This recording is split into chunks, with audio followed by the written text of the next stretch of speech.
तो आइए सुनते हैं कौन थे परशुराम, क्या है परशुराम की अनोखा एवं बड़ी ही प्रचलित कहानी। तो आइए जानते हैं। हिमाचल प्रदेश की सुरमई वादियों में यूं तो कदम कदम पर देवस्थल मौजूद हैं, लेकिन इनमें से कुछ एक ऐसे भी हैं जो अपने में अनूठी गाथाएं और रहस्य समेटे हुए हैं।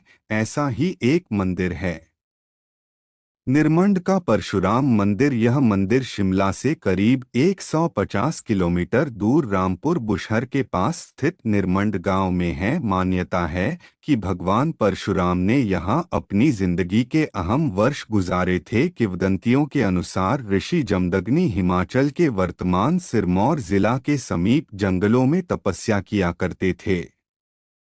उनकी पत्नी और परशुराम की माता रेणुका भी आश्रम में उनके साथ रहती थीं। ऋषि जमदग्नि को नित्य पूजा के लिए यमुना के जल की जरूरत होती थी। यह जिम्मेदारी रेणुका पर थी। रेणुका अपने तपोबल से रोज ताज़ा रेत का घड़ा बनाकर उसे सांप के कुंडल पर धरकर आश्रम लाया करती थीं। लेकिन एक दिन रास्ते में गंधर्व जोड़े की क्रीड़ा देख लेने के कारण उनका ध्यान भंग हो गया और नतीजा यह निकला कि तपोबल क्षीण होने के कारण उस दिन न तो रेत का घड़ा बन पाया और न ही सांप आया। इस कारण जमदग्नि की पूजा में विघ्न आ गया। ऋषि इससे इतना व्यथित हुए कि क्रोधावेश में आकर उन्होंने अपने ज्येष्ठ पुत्र परशुराम को मां रेणुका के वध का आदेश दिया।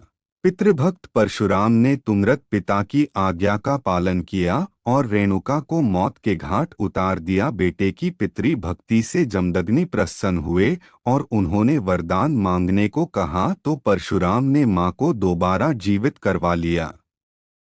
ऋषि और रेणुका की बात तो यहीं आएगी हो गई, लेकिन परशुराम इसके बावजूद मातृहत्या के भाव से व्यथित रहने लगे। पश्चाताप की इसी ज्वाला की जलन से त्रस्त होकर उन्होंने पिता का आश्रम त्याग दिया और प्रायश्चित के उद्देश्य से हिमालय की ओर कूच कर लिया। इसी क्रम में अंतत परशुराम ने निरमंड में डेरा डाला।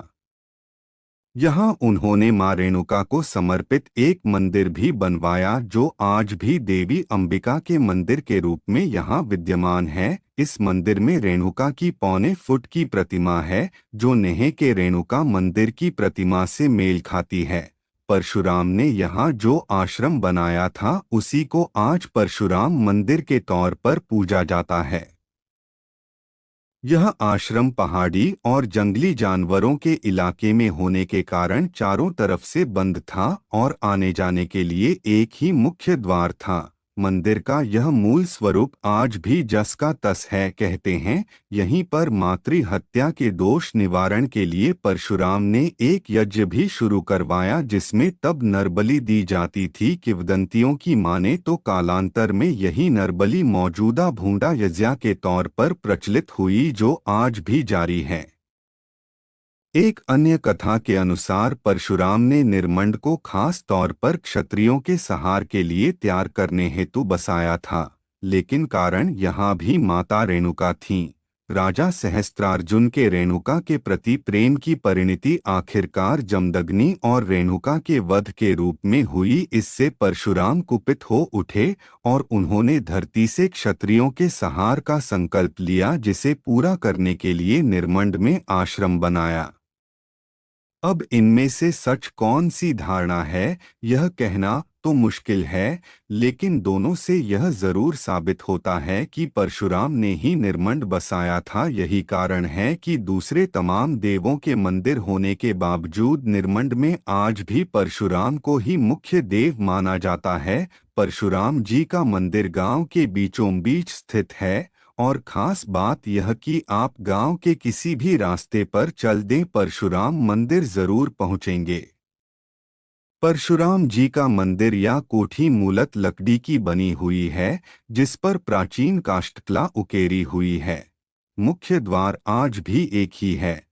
मंदिर के गर्भगृह में भगवान परशुराम जी की 3 मुंहों वाली मूर्ति स्थापित है। यह मूर्ति कश्मीर रियासत की तत्कालीन महारानी अगरतला ने स्थापित करवाई थी। कहा जाता है कि इसके मुख्य मुख के माथे पर तीसरी आंख के रूप में हीरा भी जड़ा हुआ था।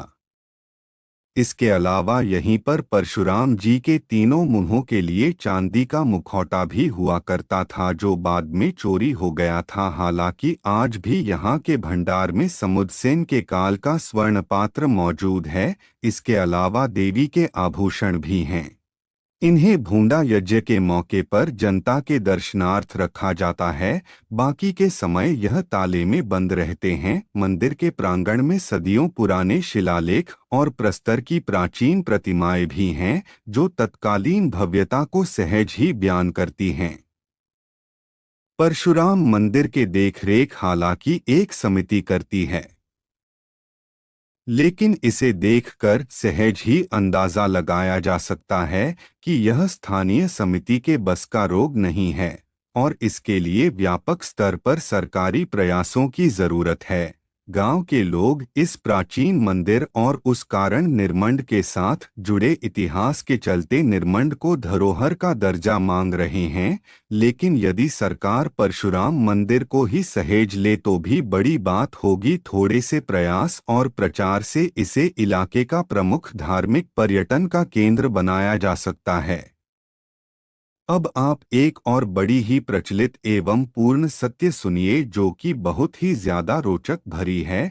तो कृपा करके चैनल सब्सक्राइब करना ना भूले, ताकि और भी आध्यात्मिक कहानियां सबसे पहले आप तक पहुंचे। धन्यवाद। तो सुनिए। प्राचीन काल में मथुरा में एक प्रतापी नृपति राज्य करते थे। उनका नाम शूरसेन था। वे भगवान श्री कृष्ण के पिता वसुदेव के पिता था। वे बड़े धर्मात्मा एवं प्रतिज्ञापालक थे। शूरसेन के एक अनन्य मित्र थे, जिनका नाम कुंती भोज था। कुंती भोज के पास सब कुछ तो था, किंतु संतान नहीं थी।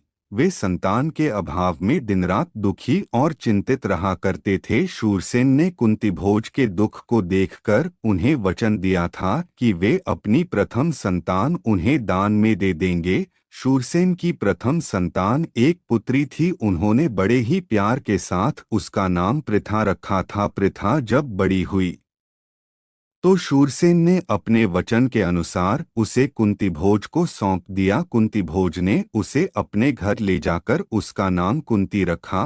कुंती बड़ी रूपवती और गुणवती थी। गुणवती होने के कारण कुंती भोज ने उसे अतिथियों और साधु महात्माओं की सेवा का कार्य सुपुर्द किया था। वह बड़े ही मनोयोग के साथ इस कार्य को पूर्ण किया करती थी।